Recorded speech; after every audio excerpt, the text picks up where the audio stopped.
Hello YouTube, welcome back to my restoration series of my 1951 Pontiac Super Deluxe Catalina. If you haven't seen parts 1 and 2 of the video, please go back and check those out. And today we're going to be getting into some of the updates I've had since then, some of the plans going forward on the car, and also some updates on the previous owner who originally purchased this car brand new back in 1951. So if you haven't seen the first two videos, we covered pulling the Pontiac out of the barn, disassembling almost all of it, getting a catalog of all the parts I had, and then just showing the general condition of what happened. So a quick backstory, it was parked in 1968. Kids over time in the 70s and 80s had broken in, stole parts, damaged it, which is what you're looking at, and eventually just got left for dead because obviously a car in this condition, most people it was not worth restoring. So if you haven't seen parts 1 and 2, go back and check those out. But today we're going to be getting into some fascinating updates on the original owner of the car, which is the individual who owned it before me, and updates as far as that I've made since the video I released about a year ago, and then also my plans for it and some interesting speed parts that I've picked up over the way. So feel free to go check those previous videos out and stick around for a good video. Thanks. Main topics today are going to be major rust damage, history about Dominic Bulgarella, and an Edmunds custom dual intake that I picked up. Now, the story of Dominic Bulgarella before he bought the car was just as cool as the story afterwards, and that's what we're going to get into today. Dominic Bulgarella purchased the car brand new in 1951, but before that was even neater.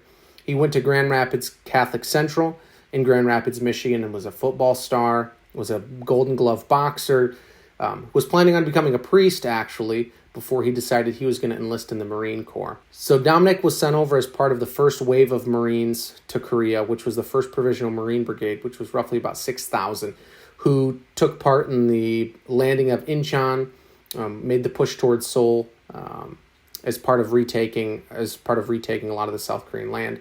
And here's actually a picture of him going house to house, fighting, clearing out houses on their way to Seoul. And that took a couple months until eventually he was part of the 1st Marine Brigade, which absorbed the 1st Provisional Marine Brigade, the 1st Marine Division, and who eventually found themselves at the Chosin Reservoir in November of 1950. He recalls that it was so freezing cold that people around him, Marines around him, were dropping to the ground, dying because of how cold it was. They just couldn't go on.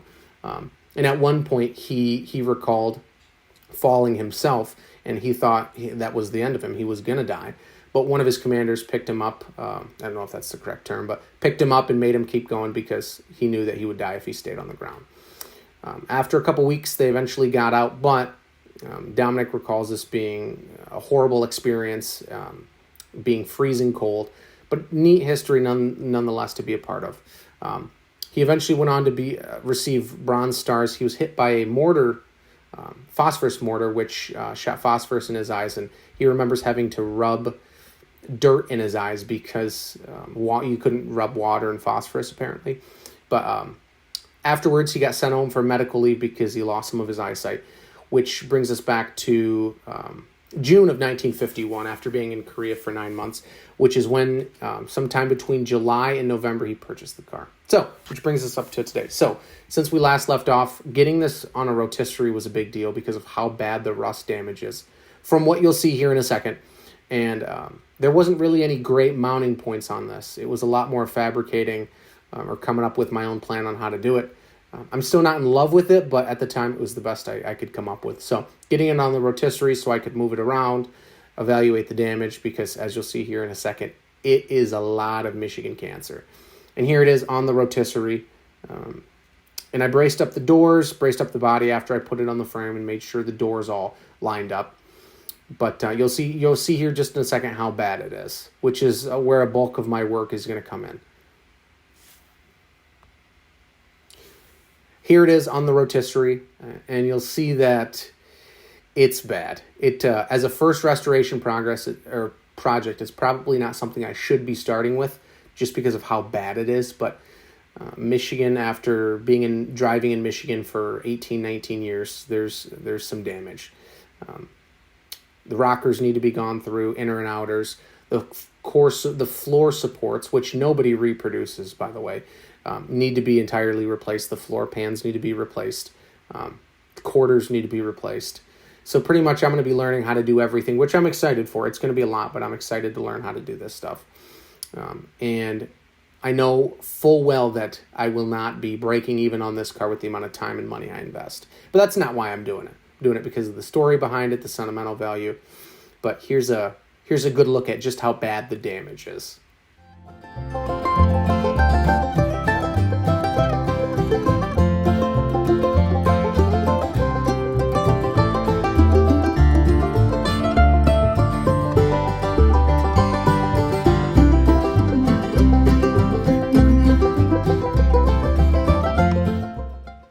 Now you might be thinking, why are you even bothering doing this with how bad that? Just scrap it, get a new body.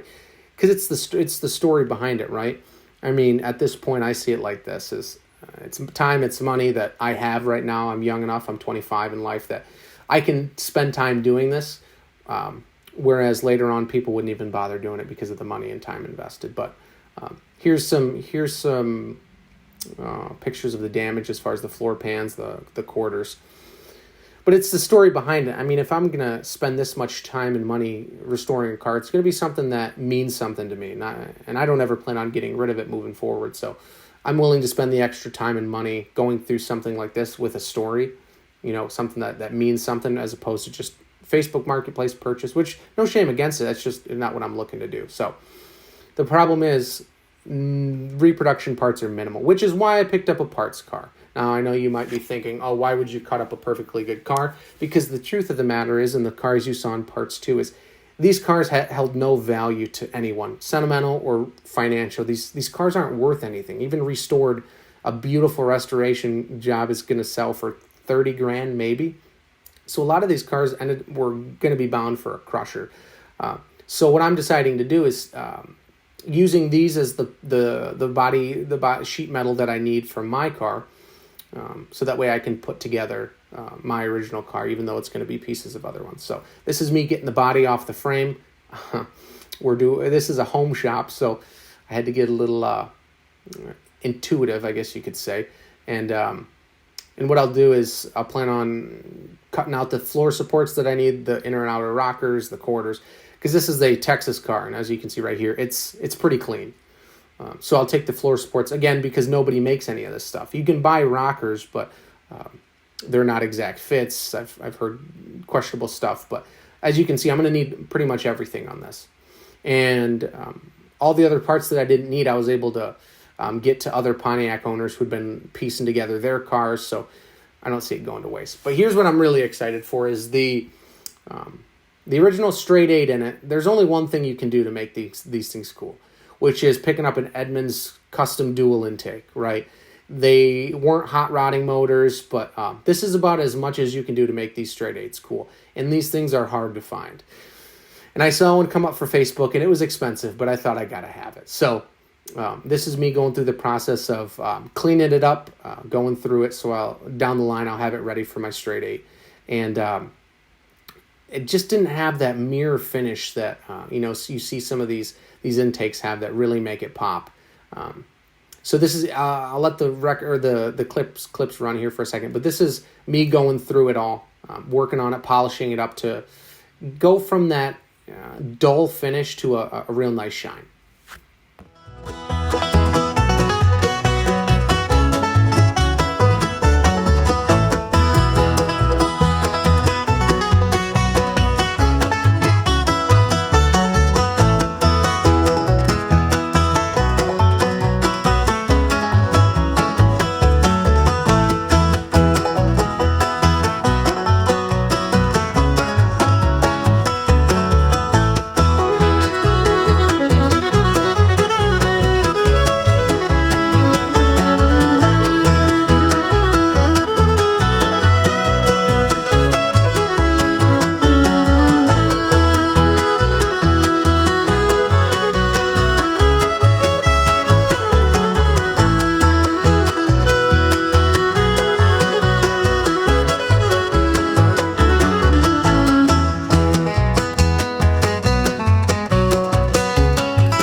was my first time polishing aluminum. So basically what I did is I started at a low grit sandpaper and just kept going finer and finer and finer until I think I got to 800 with the DA, which then I moved to the polisher.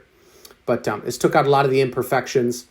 Some of it I just couldn't get out, and some of the areas were pretty tough to reach. But here's some videos of me working on it, and I think you'll be surprised at how nice it turns out compared to what it looked like before.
As you can already see, it looks 1,000 times better than what it did before. So here's the finished product.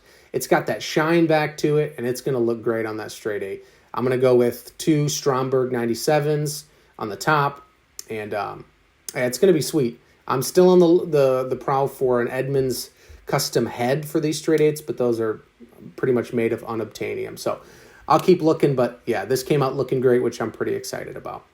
So after I obviously go through the body work, and then I'm going to start on the engine and transmission. But the big thing about Dominic is he came from a family who didn't own a car. Their entire family never owned a car until he purchased this brand new, and he was one of the youngest in his family. Came back to Grand Rapids, purchased it, would drive his father places, and it just meant a lot to the family, and it meant a lot to him. I mean, he drove it for 19 years before parking it, and he didn't just buy a Pontiac. He bought the best of the best in 1951, and that's my plan for this project. Is I'm going to take it right back to stock and right how he would have purchased it, with the exception of a couple changes myself. That Edmunds custom intake, I want it to be the best of the best that Pontiac offered in 1951, so that way I can honor him in a way moving forward, and something that I'll appreciate with my kids and my grandkids, and something I'm sure he would have been proud of. So here's some pictures of them, and thanks for watching, and take care.